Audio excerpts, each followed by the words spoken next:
हरे कृष्णा। राधे राधे दोस्तों।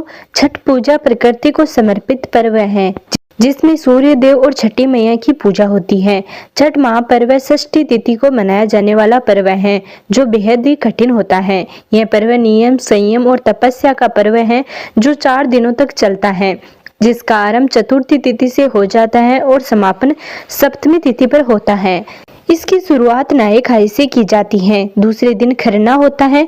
तीसरे दिन शाम में डूबते सूर्य को व्रती नदी में खड़े होकर सूर्य देव को अर्घ्य देते हैं। चौथे दिन सुबह उगते सूर्य को फिर अर्घ्य दिया जाता है। डूबते सूर्य को कार्तिक माह के शुक्ल पक्ष की षष्ठी तिथि को अर्घ्य दिया जाता है। वहीं उगते सूर्य देवता को सप्तमी तिथि को व्रती अर्घ्य देते हैं। इसी के साथ छठ पर्व का पारण किया जाता है। आपको बता दें, जो लोग छठ पूजा का व्रत करते हैं वे खरना के बाद से ही 36 घंटे का निर्जला व्रत रखते हैं।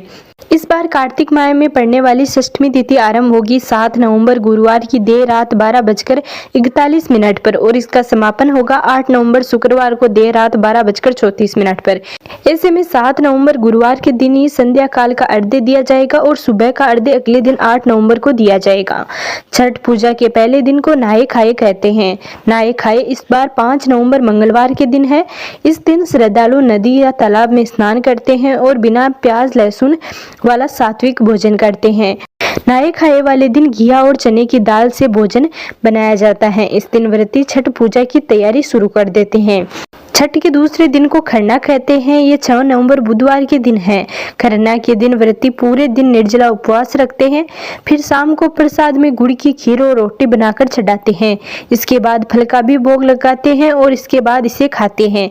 इसी के बाद लगभग 36 घंटे का निर्जला व्रत शुरू होता है। संध्या अर्घ्य छठ पूजा का तीसरा दिन है। ये 7 नवंबर गुरुवार के दिन है। यह छठ पूजा का सबसे अहम दिन होता है। व्रती सूर्यास्त के समय शाम को नदी या कहीं भी पानी के किनारे जाकर सूर्य देव को अर्घ्य देते हैं। इसके अगले दिन उस अर्घ्य या पारण करते हैं। इस बार यह 8 नवंबर को है। इस दिन उगते हुए सूर्य को अर्घ्य दिया जाता है, जिसके बाद व्रती अपना व्रत खोलते हैं और फिर पारण करते हैं। इसी के बाद छठ पूजा का प्रसाद बढ़ता है और लोग सूर्य भगवान का आशीर्वाद लेकर उन्हें प्रणाम करते हैं।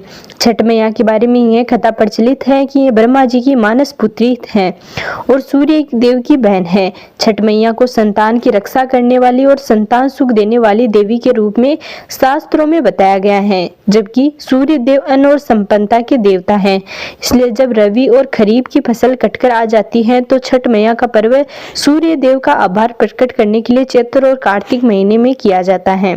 छठ पूजा के दिन सुबह ब्रह्म मुहूर्त में उठे और स्नान आदि से निवृत्त होकर छठ व्रत का संकल्प ले। इस क्रम में सूर्य देव और छठी मैया का ध्यान करें।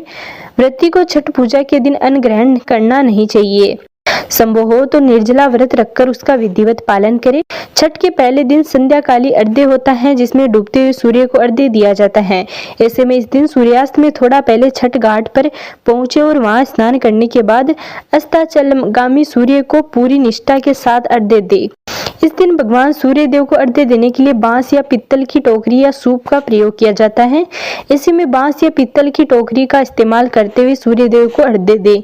छठ पूजा में जिन टोकरियों या सूपों का इस्तेमाल किया जाता है उनमें फल, फूल, गन्ने, पकवान इत्यादि समेत पूरी पूजन सामग्री को अच्छी प्रकार से रखें। इसके बाद ही सूप या टोकरी पर सिंदूर लगाएं। सूर्य देव को अर्घ्य देते वक्त टोकरी में सभी पूजन सामग्रियों का होना बेहद ही आवश्यक होता है। ऐसे में इस बात का विशेष ध्यान रखें। इसके साथ ही पूरे दिन और रात भर निर्जला व्रत रखकर अगले दिन सुबह उगते हुए सूर्य को जल अर्पित करें। सूर्य देव को अर्घ्य देते समय मन ही मन अपनी इच्छा पूरी करने की प्रार्थना करें। तो ये था आज का वीडियो। अगर आपको हमारा यह वीडियो पसंद आया है तो प्लीज हमारे चैनल को जरूर सब्सक्राइब करें और अगर आपको इसके बारे में और अधिक जानकारी चाहिए तो हमें कमेंट करके जरूर बताएं।